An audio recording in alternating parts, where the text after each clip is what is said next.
ലൂക്കോസിന്റെ സുവിശേഷം 4-ാം അധ്യായം. യേശു പരിശുദ്ധാത്മാവ് നിറഞ്ഞവനായി യോർദാൻ വിട്ട് മടങ്ങി. ആത്മാവ് അവനെ മരുഭൂമിയിലേക്ക് നടത്തി. പിശാച് അവനെ 40 ദിവസം പരീക്ഷിച്ചു കൊണ്ടിരുന്നു. ആ ദിവസങ്ങളിൽ അവനൊന്നും ഭക്ഷിച്ചില്ല. അവ കഴിഞ്ഞപ്പോൾ അവന് വിശന്നു. അപ്പോൾ പിശാച് അവനോട്, നീ ദൈവപുത്രനെങ്കിൽ ഈ കല്ലിനോട് അപ്പമായി തീരുവാൻ കൽപ്പിക്ക എന്ന് പറഞ്ഞു. യേശു അവനോട്, മനുഷ്യൻ അപ്പം കൊണ്ട് മാത്രമല്ല ജീവിക്കുന്നത് എന്നെഴുതിയിരിക്കുന്നു എന്ന് ഉത്തരം പറഞ്ഞു. പിന്നെ പിശാച് അവനെ മേലോട്ട് കൂട്ടിക്കൊണ്ടുപോയി ലോകത്തിലെ സകല രാജ്യങ്ങളെയും ക്ഷണനേരത്തിൽ അവന് കാണിച്ചു. ഈ അധികാരമൊക്കെയും അതിൻ്റെ മഹത്വവും നിനക്ക് തരാം. അത് എങ്കിൽ ഏൽപ്പിച്ചിരിക്കുന്നു. എനിക്ക് മനസ്സുള്ളവന് ഞാൻ കൊടുക്കുന്നു. നീ എന്നെ നമസ്കരിച്ചാൽ അതെല്ലാം നിന്റേതാകും എന്നവനോട് പറഞ്ഞു. യേശു അവനോട്, നിന്റെ ദൈവമായ കർത്താവിനെ നമസ്കരിച്ച് അവനെ മാത്രമേ ആരാധിക്കാവൂ എന്നെഴുതിയിരിക്കുന്നു എന്ന് ഉത്തരം പറഞ്ഞു. പിന്നെ അവനെ യെരുശലേമിലേക്ക് കൂട്ടിക്കൊണ്ടുപോയി ദേവാലയത്തിൻ്റെ അഗ്രത്തിന്മേൽ നിർത്തി അവനോട്, നീ ദൈവപുത്രനെങ്കിൽ ഇവിടെ നിന്ന് താഴോട്ട് ചാടുക. നിന്നെ കാപ്പാൻ അവൻ തൻ്റെ ദൂതന്മാരോട് നിന്നെക്കുറിച്ച് കൽപ്പിക്കുകയും നിന്റെ കാൽ കല്ലിനോട് തട്ടാതവണ്ണം അവർ നിന്നെ കയ്യിൽ താങ്ങിക്കൊള്ളുകയും ചെയ്യും എന്ന് എഴുതിയിരിക്കുന്നുവല്ലോ എന്ന് പറഞ്ഞു. യേശു അവനോട്, നിന്റെ ദൈവമായ കർത്താവിനെ പരീക്ഷിക്കരുത് എന്ന് അരുളി ചെയ്തിരിക്കുന്നു എന്നുത്തരം പറഞ്ഞു.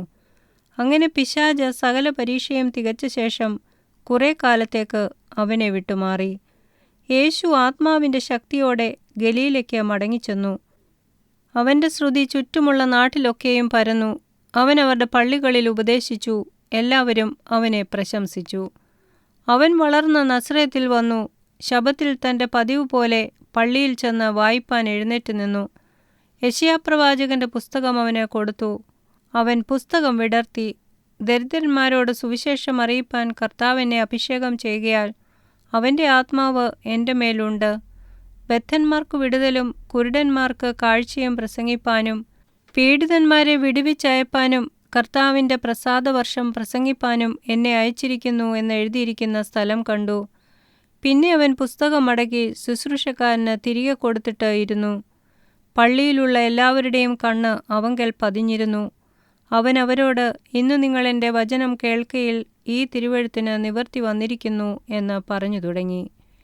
എല്ലാവരും അവനെ പുകഴ്ത്തി അവൻ്റെ വായിൽ നിന്ന് പുറപ്പെട്ട ലാവണ്യ വാക്കുകൾ നിമിത്തം ആശ്ചര്യപ്പെട്ടു. ഇവൻ യോസഫിൻ്റെ മകനല്ലയോ എന്ന് പറഞ്ഞു. അവൻ അവരോട്, വൈദ്യ, നിന്നെ തന്നെ സൗഖ്യമാക്കുക എന്നുള്ള പഴഞ്ചൊല്ലും കവർന്നഹൂമിൽ ഉണ്ടായി കേട്ടത് എല്ലാം ഈ നിന്റെ പിതൃനഗരത്തിലും ചെയ്യുക എന്നും നിങ്ങൾ എന്നോട് പറയും നിശ്ചയം. ഒരു പ്രവാചകനും തൻ്റെ പിതൃനഗരത്തിൽ സമ്മതനല്ല എന്ന് ഞാൻ സത്യമായിട്ട് നിങ്ങളോട് പറയുന്നു എന്ന് പറഞ്ഞു. ഏലിയാവിൻ്റെ കാലത്ത് ആകാശം 3 ആണ്ടും 6 മാസവും അടഞ്ഞിട്ട് ദേശത്തെങ്ങും മഹാക്ഷാമമുണ്ടായപ്പോൾ ഇസ്രയേലിൽ പല വിധവമാർ ഉണ്ടായിരുന്നു എന്ന് ഞാൻ യഥാർത്ഥമായി നിങ്ങളോട് പറയുന്നു. എന്നാൽ സീദോനിലെ സരപ്തയിൽ ഒരു വിധവയുടെ അടുക്കലേക്കല്ലാതെ അവരിൽ ആരുടെയും അടുക്കലേക്ക് ഏലിയാവിനെ അയച്ചില്ല. അവണ്ണം ഏലീശാ പ്രവാചകന്റെ കാലത്ത് ഇസ്രയേലിൽ പല കുഷ്ഠരോഗികളുണ്ടായിരുന്നു. സുറിയക്കാരനായ നയമാനല്ലാതെ അവരാരും ശുദ്ധമായില്ല എന്നും അവൻ പറഞ്ഞു. പള്ളിയിലുള്ളവർ ഇത് കേട്ടിട്ട് എല്ലാവരും കോപം നിറഞ്ഞവരായി എഴുന്നേറ്റു. അവനെ പട്ടണത്തിന് പുറത്താക്കി അവരുടെ പട്ടണം പണിതിരുന്ന മലയുടെ വക്കോളം കൊണ്ടുപോയി തലകീഴായി തള്ളിയിടുവാൻ ഭാവിച്ചു. അവനോ അവരുടെ നടുവിൽ കൂടി കടന്നുപോയി. അനന്തരം അവൻ ഗലീലയിലെ ഒരു പട്ടണമായ കഫർന്നഹൂമിൽ ചെന്ന് ശബ്ബത്തിൽ അവരെ ഉപദേശിച്ചു പോന്നു. അവൻ്റെ വചനം അധികാരത്തോടെയാകയാൽ അവർ അവൻ്റെ ഉപദേശത്തിൽ വിസ്മയിച്ചു. അവിടെ പള്ളിയിൽ അശുദ്ധഭൂതം ബാധിച്ച ഒരു മനുഷ്യനുണ്ടായിരുന്നു. അവൻ, നസറേനായ യേശുവേ, വിടൂ, ഞങ്ങൾക്കും നിനക്കും തമ്മിലെന്ത്? ഞങ്ങളെ നശിപ്പിപ്പാൻ വന്നിരിക്കുന്നുവോ നീ ആർ എന്ന് ഞാൻ അറിയുന്നു. ദൈവത്തിൻ്റെ പരിശുദ്ധൻ തന്നെ എന്ന് ഉറക്കെ നിലവിളിച്ചു. മിണ്ടരുത്, അവനെ വിട്ടുപോക എന്ന് യേശു അതിനെ ശാസിച്ചപ്പോൾ ഭൂതം അവനെ നടുവിൽ തള്ളിയിട്ട് കേടൊന്നും വരുത്താതെ അവനെ വിട്ടുപോയി. എല്ലാവർക്കും വിസ്മയമുണ്ടായി. ഈ വചനമെന്ത്?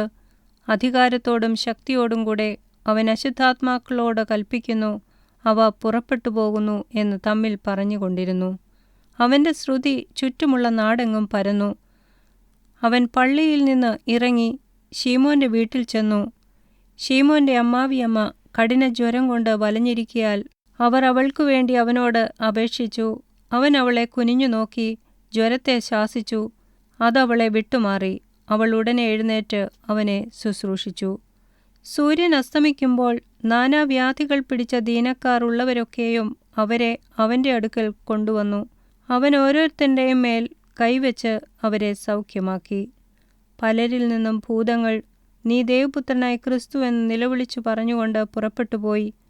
താൻ ക്രിസ്തു എന്ന് അവ അറികകൊണ്ട് മിണ്ടുവാൻ അവൻ സമ്മതിക്കാതെ അവയെ ശാസിച്ചു. നേരം വെളുത്തപ്പോൾ അവൻ പുറപ്പെട്ട് ഒരു നിർജ്ജന സ്ഥലത്തേക്ക് പോയി. പുരുഷാരം അവനെ തിരഞ്ഞ് അവൻ്റെ അരികത്ത് വന്ന് തങ്ങളെ വിട്ടു പോകാതിരിപ്പാൻ അവനെ തടുത്തു. അവൻ അവരോട്, ഞാൻ മറ്റുള്ള പട്ടണങ്ങളിലും ദൈവരാജ്യം സുവിശേഷിക്കേണ്ടതാകുന്നു. ഇതിനായിട്ടല്ലോ എന്നെ അയച്ചിരിക്കുന്നത് എന്ന് പറഞ്ഞു. അങ്ങനെ അവൻ ഗലീലയിലെ പള്ളികളിൽ പ്രസംഗിച്ചു പോന്നു.